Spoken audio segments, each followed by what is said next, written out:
தில்லையம்பலம் தென்னாடுடைய சிவனே போற்றி. எந்நாட்டவர்க்கும் இறைவா போற்றி. ஏகம்பத்துரையந்தாய் போற்றி. பாகம் பெண்ணுருவானாய் போற்றி. அண்ணாமலையம் மன்னா போற்றி. கண்ணாரமுதக்கடலே போற்றி. காவாய் கனகத்திரளே போற்றி. கைலை மலையானே போற்றி போற்றி. திருச்சிற்றம்பலம். தில்லையம்பலம். புளியர்கோன் வெப்பொழித்த புகழியர்கோன் கழல் போற்றி. ஆளிபிசை கல்மிதப்பில் அணைந்த பிரானடி போற்றி. வாளி திருநாவலூர் வன்தொண்டர் பதம் போற்றி. ஊழிமளி திருவாதவூரர் திருத்தாள் போற்றி. சைவத்தின் மேல் சமயம் வேறு இல்லை, அதில் சார் சிவமாம் தெய்வத்தின் மேல் தெய்வம் இல்லெனும் நான்மறை செம்பொருள் வாய்மை வைத்த சீர்திருத்தேவாரமும் திருவாசகமும் உய்வைத்தரச் செய்த நால்வர் பொற்றாள் எம் உயிர் துணையே. தில்லைவாழந்தனரே முதலாக சீர்படைத்த தொல்லையதாம் திருத்தொண்ட தொகையடியார் பதம் போற்றி. ஒள்ளையவர் புராணகதை உலகறிய விரித்துரைத்த செல்வமளி குன்றத்தூர் சேக்கிழாரடி போற்றி. ஈராண்டில் சிவஞானம் பெற்றுயர்ந்த மெய்கண்டார் இணைத்தாள் போற்றி. நாராண்ட பல்லடியார்க்கு அருள் புரிந்த அருள் நந்தி நற்றாள் போற்றி. நீராண்ட கலந்த நகர் மறைஞான சம்பந்தர் நிழல்தாள் போற்றி. சீராண்ட தில்லை நகர் உமாபதியார் செம்பதுமத்திருத்தாள் போற்றி போற்றி. திருச்சிற்றம்பலம். தில்லையம்பலம். திருநாவுக்கரசு வளரு திருத்தொண்டின் நெறிவாழ வருஞானத்தவ முனிவர் வாகீசர் வாய்மைதிகள் பெருநாமச்சீர் பரவலுருகின்றேன் பேருலகில் ஒரு நாவுக்கு உரை செய்ய ஒண்ணாமே உணராதேன். திருச்சிற்றம்பலம். தில்லையம்பலம். எல்லாமல்ல ஈத்தன்னை ஆண்ட எந்தை பிரான் அருள் தரும் பன்னார் மொழியம்மையுடன் அமர் திருநாவுடை பெருமானது திருவடி தாமரைகளை மனமொழிமைகளாலே வணங்கி அடியேனை இந்த சென்னேரிலே ஆற்றுப்படுத்திய ஞானாசிரிய பெருமக்களுடைய திருவடி தாமரைகளை மனமொழிமைகளாலே வணங்கி இந்த சைவ சித்தாந்த ஞான சிந்தனையை தொடர்ந்து செய்முடித்து கொண்டிருக்கின்ற அத்தனை அடியார் பெருமக்களுடைய திருவடி தாமரைகளையும் மனமொழிமைகளாலே வணங்கி மகிழ்கின்றேன்.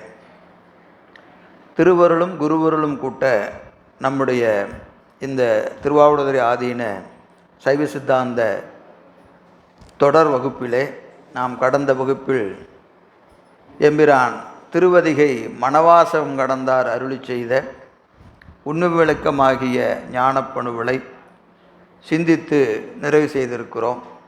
அந்த வகையிலே அடுத்த நூலாக நமக்கு எம்பிரான் உமாபதியார் அருளிய திருவருட்பயன், இது நம்ம கடந்த வகுப்பில் விநாயகர் காப்பை மட்டும் நிறைவு செய்து நூலை தோற்றுவாய் செய்திருக்கிறோம்.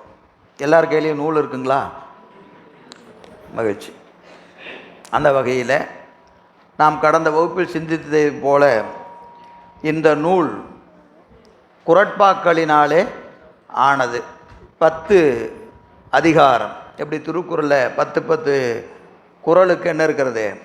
ஒரு அதிகாரம் இருக்கிறது. கடவுள் வாழ்த்து, வான் சிறப்பு, நீத்தார் பெருமை, அன்புடைமை, அறனுடைமை, அவா அறுத்தல் என்று ஒவ்வொரு 10 குறட்பாக்களுக்கும் ஒரு அதிகாரம் இருக்கிறது. நீங்கள் திருக்குறளில் மறைமலை அடிகளுடைய மன்னிக்கணும், நான் நம்முடைய பரிமேலழகர் உரையில் பார்த்தீங்கன்னா தெரியும், ஒவ்வொரு அதிகாரத்திற்கும் அதிகார முறைமை வைத்திருப்பார். ஒரு அதிகாரம் முடிஞ்சதுன்னா அடுத்த அதிகாரத்தை தோற்றுவாய் செய்கிற போது என்ன செய்திருப்பார்? அதிகார முறைமை என்று வைத்திருப்பார். முறைமைன்னா என்னங்க? முறைனா என்னது? வழி, ஒரு ஒழுக்கம். முறையாக பேசுங்க சொல்கிற மாதிரி அப்படின்னு என்னது? பேசுவதற்கு ஒரு ஒழுக்கம் இருக்கிறது. அப்படி தான் பேசணும். அது முறைமைன்னு பேர். அதுபோல் ஒரு செய்தியை சொல்வதற்கும் என்ன இருக்கிறது, ஒரு முறை இருக்கிறது. முதல்ல எதை சொல்லணும், ரெண்டாவது எதை சொல்லணும், மூன்றாவது எதை சொல்லணும் என்று இருக்கிறது, ஒரு வழிமுறை இருக்கிறது. ஏன்னா ஒன்றை விளக்கிய பிறகு அடுத்த விளக்கணும். அப்போ தான் என்னாகும், இதனை தொடர்ந்து அது அப்படியே நம்ம மாற்றி மாற்றி சொன்னோம்னா என்னாகும், புரியாது. முதல்ல சொல்ல வேண்டியதை இப்போ உதாரணத்துக்கிட்ட வச்சுக்குவோம். 12வது பாடத்தை 1ஆவதுலேயும் 1ஆவது பாடத்தை 12ஆவதுலையும் நடத்தினா என்னாகும், எப்படி இருந்தாலும் 12ஆவது படிக்க போகிறீங்க, எப்படி இருந்தாலும் 12ஆவது வரைக்கும் படிக்க போகிறீங்க. அதனால் என்ன செய்யலாம், 12ஆவது பாடத்தை கொண்டு வந்து 1ஆவதில் நடத்திடலாம், 1ஆவது பாடத்தை தூக்கி 12 நடத்திடலாம். இந்த பாடம் நீங்கள் அப்புறம் படிக்க வேண்டியது நான் இப்போ நடத்துகிறேன், இப்போ நடத்த வேண்டியதை அப்புறம் நடத்துகிறேன், அப்படி நடத்தினா என்னாகும், புரியாது. ஏன்னு கேட்டிங்கன்னா முதல்ல அ ஆ இ என்று எழுத்துக்களை சொல்லணும், அதான சொற்கள் சொல்லணும், சொற்களிலான பொருளை சொல்லணும். அப்புறம் அது அப்படியே கொஞ்சம் கொஞ்சமாக அறிவை என்ன செய்கிறாங்க, வளர்த்து கொண்டு செல்தல். அப்போ ஒரு பாடத்தை நடத்துவதற்கு என்ன உண்டு, ஒரு முறைமை என்று உண்டு. இதை விளக்குனா தான் அடுத்தது, இதை விளக்குனா தான் அது என்று வரிசையாக இருக்கிறது. நம்ம சாத்திரங்களில் அந்த முறைமை மிக அதிகமாக நாம் பார்க்கலாம். எல்லா நூல்லையும் முறை உண்டு, எல்லா நூலுக்கும் முறை உண்டு. அது அழகாக நன்னூலில் ஆசிரியர் இலக்கணம் சொல்லுவார், ஆசிரியர் இலக்கணம். நான் அதுக்குள்ளேயெல்லாம் ரொம்ப போகலை, போனேன்னா 1 மணி நேரம் ஆயிரம் வெளியே வர்றதுக்கு. அதில் ஒரே ஒரு உதாரணம் சொல்கிறார், கலர்குடம் என்று சொல்லுவார். கலர்குடம், நல்லாசிரியர் ஆகாதார், யார் நல்ல வாத்தியார் இல்லை அப்படிங்கிறதுக்கு நிறையா உதாரணம் சொல்கிறாரு. அதில் ஒரு உதாரணம் என்ன சொல்கிறாரு, கலர்குடம். கலர்குடம்னா என்னதுங்க, ஒரு குடம் இருக்கும், குடத்துக்குள்ளே என்ன செய்வாங்கன்னு கேட்டிங்கன்னா இந்த கலர்ச்சிக்காயின்னு ஒரு காய் இருக்குது, வள வள வளன்னு இருக்கும், கொட்டமுத்து இருக்கு இல்லைங்களா, அது மாதிரி பெரிய காயாக இருக்கும். அதுக்கு என்ன கலர்ச்சிக்காய், அப்படியே வலுவலுவலுன்னு இருக்கும். அதை தூக்கி அந்த குடத்தில் போட்டோம்னு வச்சுக்கோங்க, ஒரு 50 கலர்ச்சிக்காய் எடுத்து எதுக்குள்ளே போடுறது, குடத்துக்குள்ளே போட்டுட்டோம்னா எடுக்கும்போது எப்படி வராது, போட்ட மாதிரி வராது. இப்போ வரிசையை இப்போ உதாரணமாக ஒன்று எடுத்தோம்னா என்ன ஆகும், 1 2 3ன்னு போட்டோம்னா எடுக்கும்போது என்ன ஆகணும், கடைசியாக போட்டது முதல்ல வரும், அடுத்து போட்டது கடைசியாக வரும். எப்படி போடுவதற்கும் எடுப்பதற்கும் ஒரு முறைமை இருக்கா இல்லையா. இப்போ இந்த வீட்டை கதவை சாத்திட்டு போகிறோம், எப்படி சாத்திட்டு போவோம், bedroom door, hall door, main கேட்டு இப்படி பூட்டிகிட்டு போவோம். வரும்போது எப்படி மெயின் கேட்டை திறப்போம், அப்புறம் ஹாலு, பெட்ரூம், ஏன்னா எப்படி போனோமோ அதற்கு ஆப்போசிட்டில் திறந்துக்கிட்டே வருவோம். இது ஒரு முறைமை இருக்கிறது. இல்லை நான் பெட்ரூமை பூட்டினேன், பெட்ரூமை தான் திறப்பேனா, திறக்க முடியுமா, முடியாது. அது மாதிரி எதற்கும் எல்லாமே என்ன உண்டு, ஒரு முறைமை உண்டு. இந்த கலர்குடம் என்பது எப்படி இருக்குன்னா, அந்த காயை கொண்டு கொட்டினீன்னு என்ன ஆகிடும், கலங்கிடும். கொட்டின உடனே வளவலன்னு இருக்கா இல்லைங்களா, எல்லாம் கலங்கிடும். போட்ட முறையில் என்ன செய்ய முடியாது, எடுக்க முடியாது. எது வரும், எது வேணாலும் வருங்க. போட்டது வந்ததா, 2வது போட்டது வந்ததா, கடைசியாக போட்டது வந்ததா, எதுவும் தெரியாது. எல்லாம் என்ன ஆயிரும், கலங்கிரும். அப்போ எடுக்கும்போது எப்படி வேணாலும் வரும். இப்படி பாடம் நடத்துகிற ஆசிரியர் நல்ல ஆசிரியர் இல்லைங்கிறார்.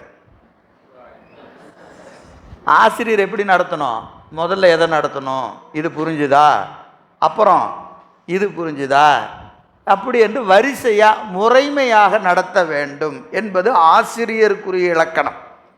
எங்கே இருக்கு, நன்னூலில் இருக்கு இந்த இலக்கணம். எதற்கு இதை சொல்லுகிறேன் என்று சொன்னால், திருக்குறளிலே இந்த முறைமை உண்டு. திருக்குறளில் இந்த முறைமை உண்டு. அது நீங்கள் ஒவ்வொரு அதிகாரத்தை எடுத்து பார்த்தீங்கன்னா, அதிகாரத்திற்கு மேலே இப்போ அன்புடைமை அப்படின்னு இருக்குன்னு வச்சுக்கோங்க. அன்புடைமைக்கு என்ன செஞ்சுருப்பார், ஒரு 2 வரி எழுதியிருப்பார். எழுதுகிற போது என்ன இருக்குன்னா, போன அதிகாரத்தின் பொருளை சொல்லி அதனால் விளங்குவது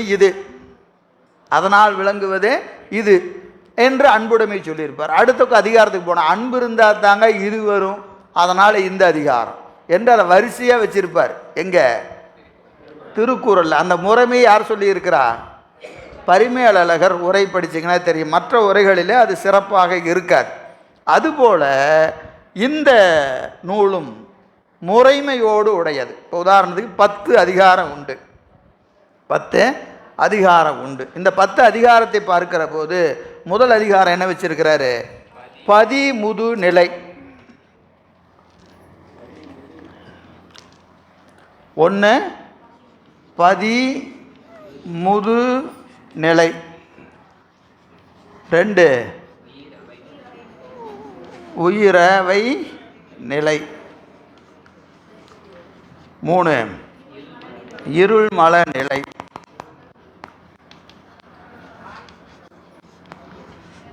4 அருளது நிலை,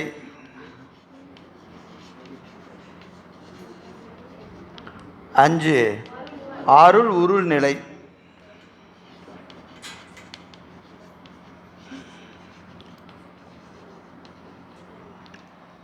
6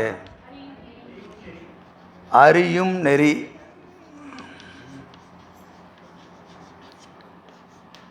'உயிர் விளக்கம்',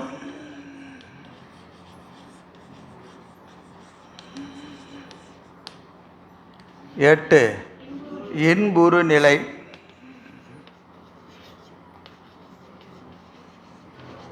9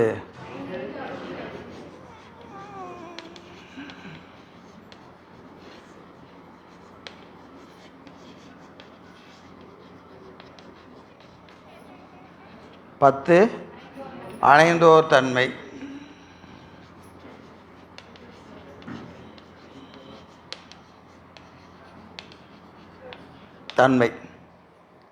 இந்த ஒவ்வொரு அதிகாரத்திற்கும் என்ன உண்டு?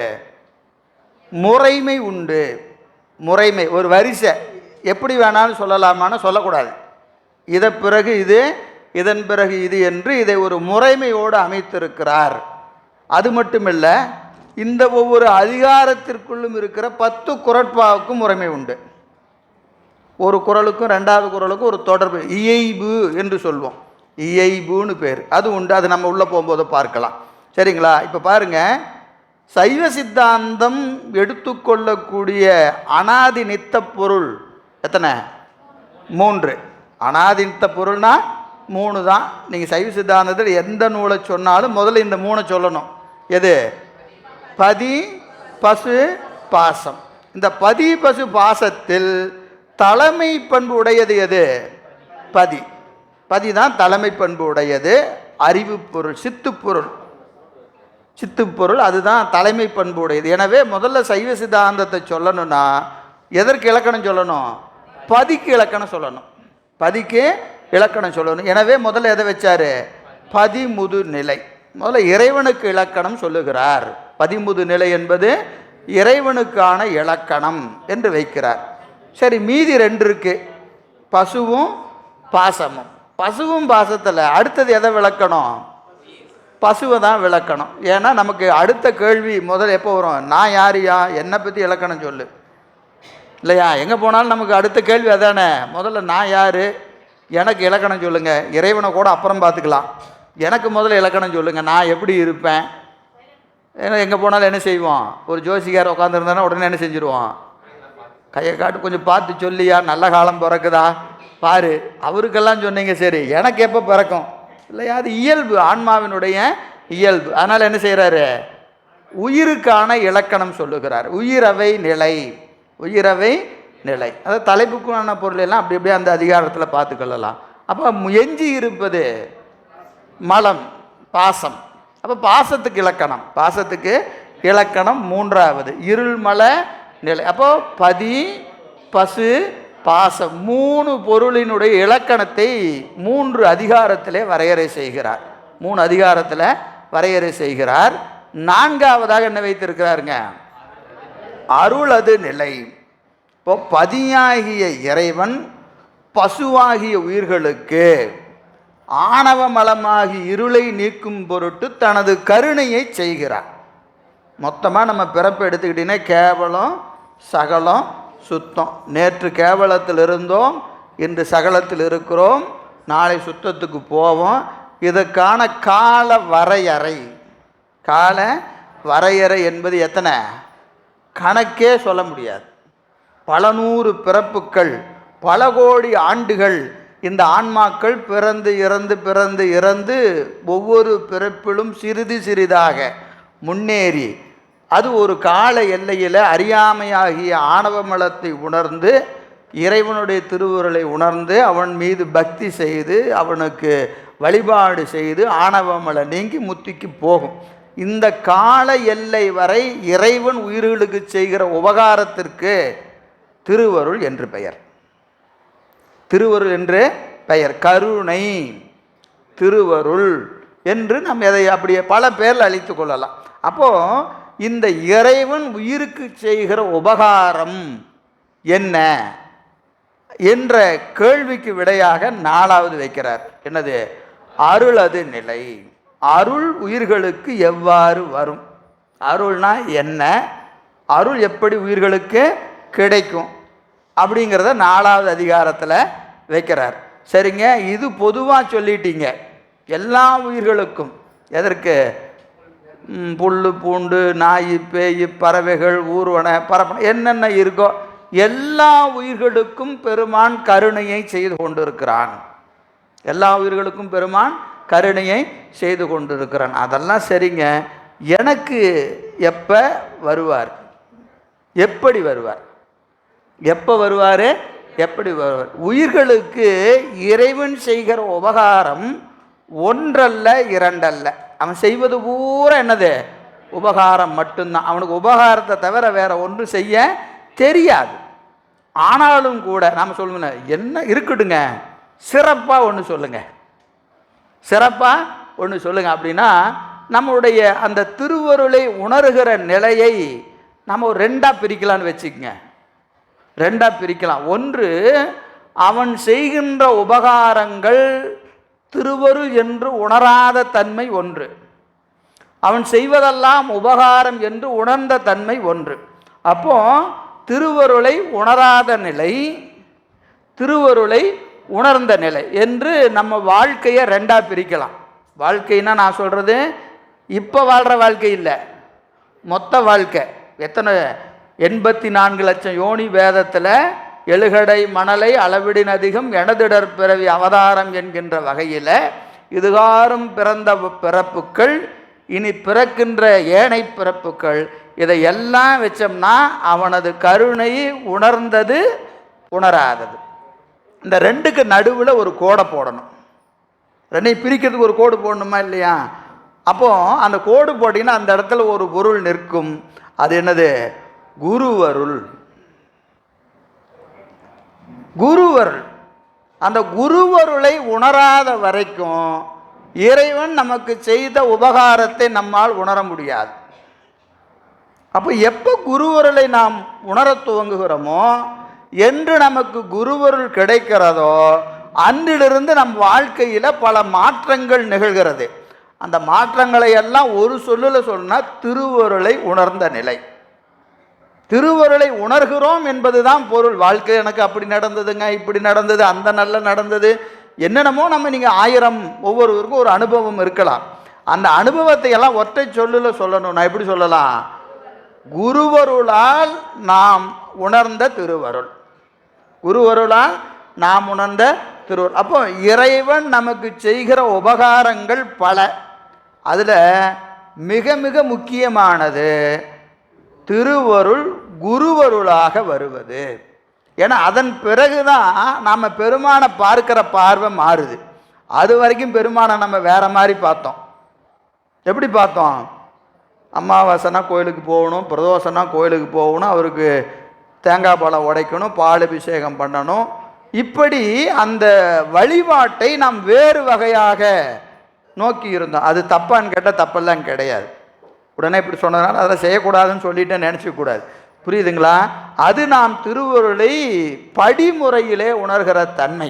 ஆனால் அந்த திருவருள் குருவருளாக வந்த நிலையில பக்தி மார்க்கம் ஞான மார்க்கமாக மாறுகிறது. பக்தி மார்க்கம் ஞான மார்க்கமாக மாறுகிறது. அந்த நிலையில் பெருமான் நமக்கு செய்கிற உபகாரங்கள் எல்லாம் வேற மாதிரி தெரியுது. ஆனால் உபகாரம் நடந்துக்கிட்டு தான் இருக்குது. நேற்று நடந்தது, இன்றும் நடக்கிறது, நாளையும். அவனிடம் மாற்றம் இல்லை, அவனிடம் எந்த மாற்றமும் இல்லை. மாற்றம் எங்கே நிகழ்கிறது? நம்முடைய அறிவிலே நிகழ்கிறது. அறிவிலே மாற்றம் நிகழ்வதினாலே அவன் கருணையை உணர்கிற ஒரு தன்மை நமக்கு தோன்றுகிறது. அதனால் அந்த திருவருள் எப்படி வரும்? குருவருளாக வரும் என்பதைத்தான் நமக்கு எங்கே செய்கிறாரு? 5ஆம் அதிகாரமாக வைத்திருக்கிறார். 10 அப்படியே 2ஆக பிரிச்சிங்கன்னா 5, 5.5, 5 சரியா? 5. இங்கே இதுக்கு முன்னாடி இருக்கிற நிலை வேறு, இதன் பிறகு இருக்கிற நிலை வேறு. இது பொது, இது சிறப்பு என்று வைக்கிறார். இது பொது அதிகாரம், இது சிறப்பு அதிகாரம். இது நீங்கள் சிவஞான போதத்தில் எடுத்துட்டிங்கன்னா முதல் 6 அதிகாரங்கள் பொது, ஏனைய 6 சிறப்பு. சிவப்பிரகாசத்தில் எடுத்துட்டிங்கன்னா முதல் 50 பொது, பின்னாடி இருக்கிற 50 சிறப்பு. இப்படி நம்ம நூல்கள் 2ஆக பிரிக்கப்படுகிறது. அது என்ன அப்படின்னு கேட்டிங்கன்னா, நடுவில் என்ன நிற்குது? குருவருள் நிற்கிறது. பொதுவுக்கும் சிறப்புக்கும் நடுவில் என்ன நிற்கிறது? குருவருள். குருவருள் இருக்கிற வரைக்கும், குருவருளை நாம் பெறுகிற வரைக்கும் நாம் பெறுகிற அத்துணை அனுபவங்களும் பொதுவாக நிகழும். குருவருள் பெற்ற நிலையிலே நமக்கு பெறுகிற அனுபவங்கள் சிறப்பாக நிகழும் என்பதை கருத்தில் கொள்ள வேண்டும். அப்போ அருளானது உருத்தாங்கி வருகிறது. அருளானது உருத்தாங்கி வருகிறது. அதனால தான் என்ன வச்சுட்டாரு? அருள் ஒரு நிலை என்று வைக்கிறார். இந்த அருள் உருவாகி வந்த நிலையில் அவன், அந்த இறைவன் குருநாதனா வந்து எனக்கு என்னங்க செஞ்சான்? குருநாதன் என்ன செஞ்சார்? உபதேசம் செய்கிறார். உபதேசமாவது 5 எழுத்தும் 5 எழுத்தின் உண்மையும், 5 எழுத்தையும் 5 எழுத்தின் உண்மையும் உபதேசமாக செய்து நம்மை சாதனை செய்யுமாறு அறிவுறுத்துகிறார். நீ 5 எழுத்தை வாங்கி என்ன செய்யணும்? சாதனை பண்ணு. எப்படி சாதனை பண்ணணும், என்னென்ன செய்யணும், என்னென்ன செய்யக்கூடாது என்று அவர் நமக்கு அறிவிக்கின்ற நெறி. குருநாதன் நமக்கு அறிவிக்கின்ற நெறி. அப்போ வந்தார், வந்து என்ன செஞ்சார்? அறியும் நெறி, அறியும் நெறி, உபதேசம். குருநாதன் எனக்கு கொடுத்த உபதேசம் என்ன என்பதை எங்கே வைக்கிறாரு? 6ல் வைக்கிறார். இப்போது குருநாதர் வந்தாச்சு, உபதேசம் செஞ்சாச்சு, உபதேசம் செஞ்சாச்சு. அதன் பிறகு ஆன்மா என்ன செய்ய வேண்டும்? சாதனை செய்ய வேண்டும். சாதனை செய்ய வேண்டும். உபதேசம் வாங்கினதுக்கப்புறம் அந்த சாதனையை தொடர்ந்து செய்ய வேண்டும். அந்த சாதனை செய்கிற போது ஆன்மாவின் அறிவிலே நிகழ்கின்ற மாற்றங்கள் என்ன? ஆன்மாவின் அறிவிலே நிகழ்கின்ற மாற்றங்கள் என்ன என்பதை எங்கே வைக்கிறாரு? 7. உயிர் விளக்கம். உயிர் விளக்கம். உயிர் விளக்கம்னா என்னது? உயிர் முதல்ல டல்லாக இருந்துச்சு, இப்போ பிரகாசமாக இருக்குது. அறிவு விளக்கம் தான் உயிர் விளக்கம். அறிவு என்பது இங்கே எதை நிற்கிறது? ஆன்மாவினுடைய அறிவு தான். உயிர்னாவே அறிவு தான். உயிர்னாவே அறிவு. ஏன்னா அதுக்கு அறிவு இருப்பதனால தான் அதுக்கு உயிர்னே பேர். அறிவு இல்லைன்னா அதுக்கு என்ன பேர்? சடம்னு பேர். அறிவு இல்லைன்னா சடம்னு பேர். அப்போ உயிர் என்பது அதனுடைய குணம் என்னது? ஆன்மாவின் குணம் அறிவு. ஆன்மாவின் குணம் அறிவு. இப்போ உயிர் விளங்குகிறது என்று சொன்னால் என்ன விளங்குதுன்னு அர்த்தம்? அறிவு விளங்குகிறது என்று பொருள். அறிவு விளங்குகிறது. அப்போ சாதனையின் பயன் ஆன்மாவின் அறிவு விளக்கம் பெறுதல். ஆன்மாவின் அறிவு விளக்கம் பெறுதல். சரி, ஆன்மாவின் அறிவு விளக்கம் பெற்றால் அது எவ்வாறு இருக்கும்? இன்பமாக இருக்கும். இன்பமாக இருக்கும். இன்பமாக இருக்கும். அந்த இன்பமாக இருத்தலை தான் எங்கே செய்கிறாரு? இன்புறு நிலை என்று வைக்கிறார். இன்புறு நிலை என்று வைத்திருக்கிறார். இன்பமாக இருக்கிற உயிர் செய்ய வேண்டியது 5 எழுத்து. அப்போ இன்பம் பெறணுனாலும் 5 எழுத்து வேணும். இன்பம் பெற்ற பிறகும் 5 எழுத்து வேண்டும். இன்பம் பெற்ற பிறகும் 5 எழுத்து வேண்டும். பெற்ற இன்பத்தை தக்க வைத்து கொள்ள 5 எழுத்தை சொல்லணும். 5 எழுத்தை சொல்லணும். அப்போ இதை எங்கே சொல்லி இருக்கணும்? 8க்கு முன்னாடி சொல்லி இருக்கணும். 5 எழுத்து எங்கே சொல்லி இருக்கணும்? 8க்கு முன்னாடி. 5 எழுத்து சொல்லு இன்பமாக இருப்பேன். 5 எழுத்தை சொல்லு இன்பமாக இருப்பேன்னு சொல்லி இருக்கணும். ஏன்னா நீங்கள் சொல்லும் போதே சொன்னீங்க முறைமைன்னு சொன்னீங்க. முறைமைன்னா என்னது? இதன் பிறகு இது, இதன் பிறகு இது, இதன் பிறகு என்று வரிசையாக சொல்லணும்னு சொன்னீங்களே, இது வரிசையாக இருக்கா அப்படின்னு கேட்டால் இல்லாத மாதிரி தெரியுது. சரிங்களா? இல்லாத மாதிரி இன்பம் பெறுவதற்கு மூல ஆதாரமாக இருப்பது ஐந்தெழுத்து. இன்பம் பெறுவதற்கு மூல ஆதாரமாக இருப்பது ஐந்தெழுத்து. அப்போ ஐந்தெழுத்து எங்கே சொல்லியிருக்கணும்? இன்புறு நிலைக்கு முன்னாடி சொல்லியிருக்கணும். சொல்லியிருக்கணுமா இல்லையா? ஆனால் இங்கே என்ன செஞ்சிட்டாரு? அதுக்கு பின்னாடி வச்சிருக்கிறார். அப்போ இதில் முறைமை மாறி இருக்கிறதா என்று சொன்னால் இல்லை. ஏன் அப்படி சொல்லி இருக்கிறாரு? அப்போ சொன்னதுக்கு ஏதோ ஒரு காரணம் இருக்குமா இல்லையா? சொன்னதுக்கு ஒரு காரணம் இருக்கணுமா இல்லையா? என்ன காரணமாக இருக்கும் அப்படின்னா அதை நான் அங்கே வரும்போது சொல்கிறேன். நான் சொல்லலைன்னா நீங்கள் மறக்காமல் கேட்குறீங்களா பார்க்கலாம். கேள்வி ஞாபகம் வச்சுக்கங்க. சரியா? யாராவது மறக்காமல் கேட்டிங்கன்னா சிறப்பு. சரியா? ஒரு கேள்வி தான், உங்களுக்கு பதிலாக நான் கேட்கல. கேள்வியை ஞாபகமாக கேட்கணும். எப்போ கேட்கணும்? 8வது வரும்போதோ அல்லது 9வது வரும்போதோ இன்புறு நிலையில் கேட்கலாம். இல்லைனா ஐந்தெழுத்து அழு நிலையில் ஆரம்பிக்கும் போது இந்த கேள்வியை நீங்கள் கேட்கணும். சரிங்களா? பதில் சொல்ல வேண்டாம். கேள்வி ஏன் கேட்குறேன்னா இது வரத்துக்கு இன்னும் 2 வகுப்பு ஆகுதா 3 வகுப்பு ஆகுதா தெரியல. அவ்வளோ காலம் நீங்கள் கேள்வியவாவது ஞாபகம் வச்சிருக்கிறீங்களா அப்படின்னு பார்ப்போம். சரியா? அதில் ஒரு முக்கியமான ஒரு நுட்பம் அங்கே வைத்திருக்கிறார். எனவே அங்கே 9ல் ஐந்தெழுத்து அருள்நிலை வைத்திருக்கிறார். அதன் பயனாய் ஆன்மா அணைவது வீடு பேறு. அப்போ வீடு பேறு பெற்ற சீவன் முத்தர்கள் எவ்வாறு இருப்பர்? சீவன் முத்தருடைய இலக்கணத்தை எங்கே வைக்கிறாரு? 10ல் வைக்கிறார். இறைவனது இலக்கணம் முதல்லையும் இறைவனை அனுபவிக்கின்ற சீவன் முத்தர்கள் இது இலக்கணத்தை கடைசியாக வச்சு முடிக்கிறார். இதே தான் சிவஞான போதத்திலையும் இருக்கும். முதல் நூறுபா அவன் அவள் அது எனும் அவை மூவினைமையின் தோற்றியதியே ஒடுங்கி மலத்துளதாம் அந்தம் ஆதி என்பனார் புலவர். அப்புறம் சூத்திர கருத்து சொல்லுங்க. புத்தகத்தை பார்க்காம தான் சொல்லுங்களேன். 80 சூத்திரம் எண்ணுதலிற்றோயனின் சங்கார காரணாய் உள்ள முதலையே முதலாக உடைத்து இவ்வுலகம் என்பது உணர்த்துதல் முதலிற்று. சங்காரகாரனது இலக்கணத்தை சொல்கிறார். சங்காரகாரன் யார்? பெருமான் தான். எனவே சங்காரகாரனது இலக்கணத்தை முதல்ல சொல்கிறார். எதில்? சிவஞான போதத்தில். சிவஞான போதத்தில் சொல்கிறார். கடைசியா 12ஆம் நூறுபா செம்மலர் நோண்டால் சேரலோட்டா அம்மலம் களி அன்பரோடு மறியி மாலர நேயம் மலிந்தவர் வேடமும் ஆலயம்தானும் அரணனத்தொழுமே என்று சீவன் முத்தர் இலக்கணம் சொல்கிறார். முதல்ல பதிக்கு இலக்கணம் சொல்லுகிற மெய்கண்ட தேவநாயனார் முடிக்கிற போது யாருக்கு இலக்கணம் சொல்கிறாரு? சீவன் முத்தர்களுடைய இலக்கணம் சொல்லுகிறார் என்பதை நீங்கள் கருத்தில் கொள்ளணும். எல்லா இடத்துலையும் சீவன் முத்தர் இலக்கணம் கடைசியாக சொல்லுவாங்க. ஏன்னா அதோட என்ன முடிஞ்சுது? பிறப்பு முடிஞ்சிருச்சு. அதுக்கு மேலே வேலை இல்லை. அதை எக்ஸ்டெண்ட் பண்ண வேண்டிய அவசியம் இல்லை. எனவே அதை கடைசியாக சொல்கிற வழக்கம் உண்டு. சரி, நம்ம முதல் அதிகரணத்துக்கு போயிடலாம். பதிமுது நிலை. பதிமுது நிலை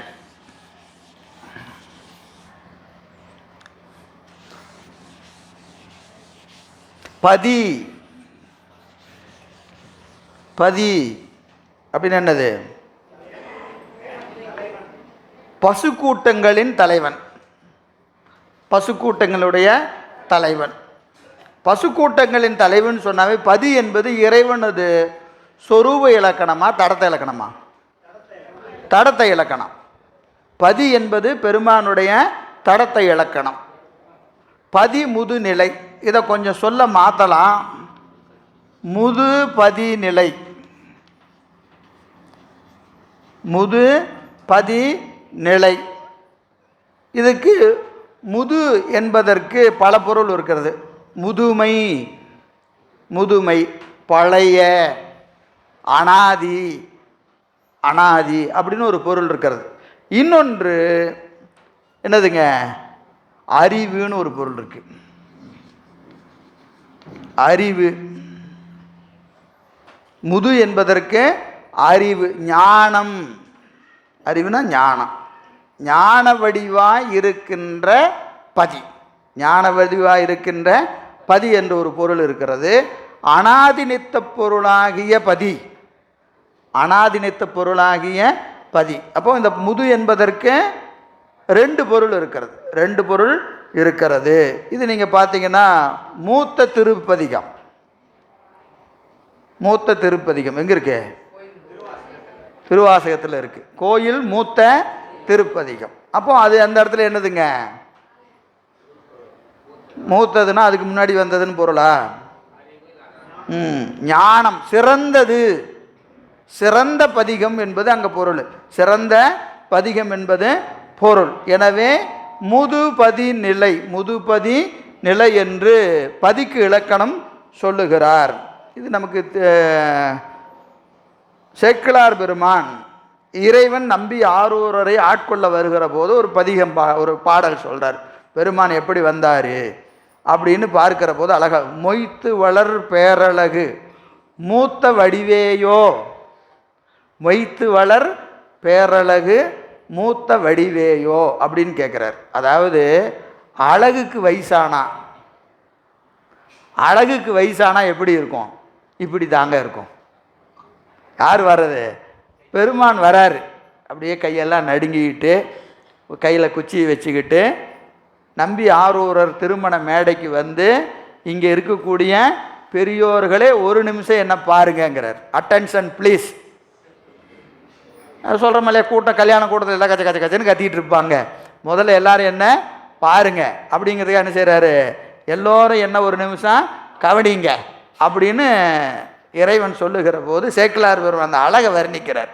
பெருமான் வருகிற அழகை வர்ணிக்கிற போது மொய்த்து வளர் பேரழகு மூத்த வடிவேயோ என்று சொல்கிறார். அப்போ மூத்த வடிவு, இங்கே மூத்த வடிவுனா வயோதிக வடிவம் இல்லை, என்னதுங்க?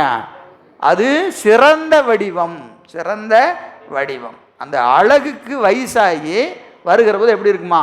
அழகு அழகா தெரியுமா? அழகு அழகா தெரியும். எப்பவுமே பழுக்கிற போது தான் அழகாக இருக்கும் இல்லைங்களா? நம்ம காய், மாங்காய், மாம்பழம் இல்லையா? எது நல்லது? மாம்பழம் தான். அப்போது இயல்பாகவே ஒரு ஆணோ பெண்ணோ எப்போ அழகாக இருப்பாங்க? வயசானாதான் அழகாக இருப்பாங்க. இல்லைங்க, நான் பார்த்தா அப்படி ஒன்றும் தெரியலையே. எனக்கு தெரிஞ்சு எல்லாம் 18, 20 தான் அழகாக தெரிகிறாங்க. 60, 65 என்ன தெரியல, அழகா தெரியல. இயல்பாக நம்ம அப்படி தானே பார்க்குறோம். ஆனால் அழகாக தெரிவாங்க. அதை அடிக்கடி சொன்னது தான் யார்? காந்தியடிகள். காந்தியடிகளுடைய 2 படம் இங்கே வைக்கிறோம். அவர் 25 வயசில் இருந்த ஒரு படம், அவரோட 70 வயசில் அவர் இறப்பதற்கு முன்பாக இருக்கிற ஒரு படம். இது பொக்கவாய், சிரிச்சுக்கிட்டு இருக்கிற ஒரு பொக்கவாய் காந்தியடிகளுடைய படம். இந்த பக்கம் நல்ல கோட் சூட்லாம் போட்டு மோகன்தாஸ் கரம்சன் காந்தி. இது அண்ணல் காந்தி. இவர் யாரு? அண்ணல் காந்தி. இவர் யாரு? மோகன்தாஸ் கரம்சன் காந்தி. யார் அழகா இருப்பாங்க? ஏன்?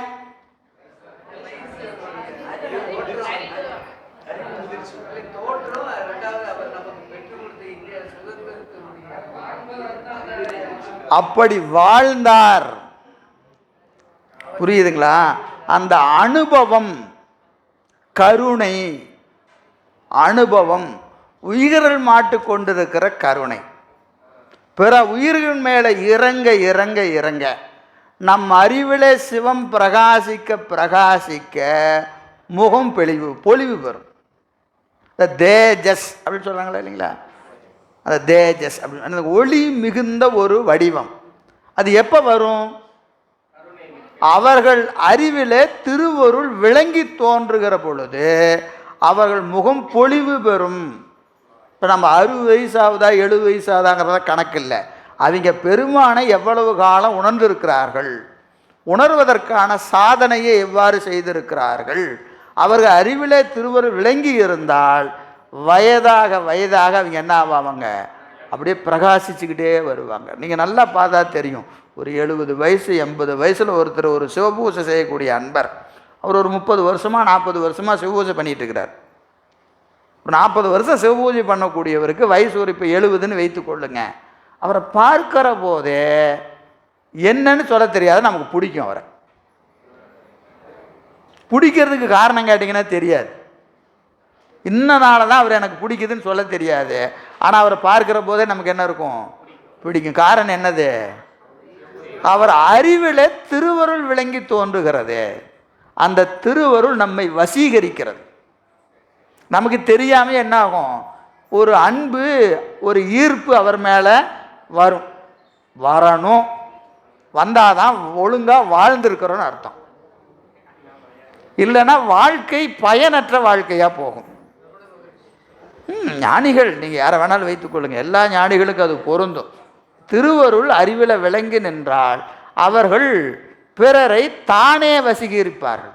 அவங்க போய் பேசி கீசியெல்லாம் வசீகரிக்க வேண்டிய அவசியம் இல்லை. அவர்களை பார்த்தாவே நமக்கு என்ன இருக்கும்? ஒரு ஆனந்தம், ஒரு இன்பம் நமக்கு தோன்றும். எனவே அதுதான் அந்த வயோதிகத்திலும் வசீகரிக்கிற தன்மை அப்படி தான் வரும்.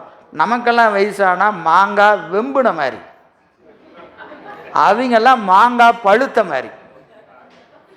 பழுப்பதற்கும் வெம்புவதற்கும் வேறுபாடு உண்டு, புரியுதுங்களா? அப்போ நம்ம வெம்பி போகிறோமா பழுத்து போகிறோமாங்கிறது நாம் இப்போ இன்னைக்கு என்ன செய்து கொண்டு இருக்கிறோம், இனி வருகிற காலங்களில் நாம் என்ன செய்ய போகிறோம் என்பதை பொறுத்து தான் நம்முடைய காலம் அதை முடிவு செய்யும். சரி, எனவே அந்த வகையில் அந்த முதுபதி நிலை என்று இதற்கு வரையறை செய்து கொடுக்கிறார்கள்.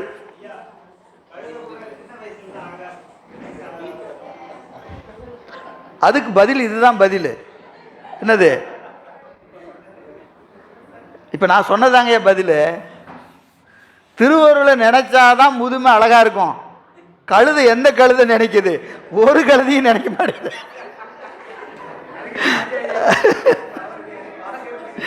ஒரு கழுதையும் திருவருளை நினைக்க மாட்டேங்குது. அதனால கழுதை அப்படிதான் இருக்கும். சரி, முதற் குறட்பா சொரூப சிவத்தின் இலக்கணம். சொரூப சிவத்தினுடைய இலக்கணம் அகர உயிர் போல் அறிவாகி எங்கும் நிகரில் இறை நிற்கும் நிறைந்து. அகர உயிர் போல் அறிவாகி எங்கும் நிகரில் இறை நிற்கும் நிறைந்து. சரி, டீயை குடிச்சிருங்க, குடிச்சிட்டு ஆரம்பிச்சிருவோம்.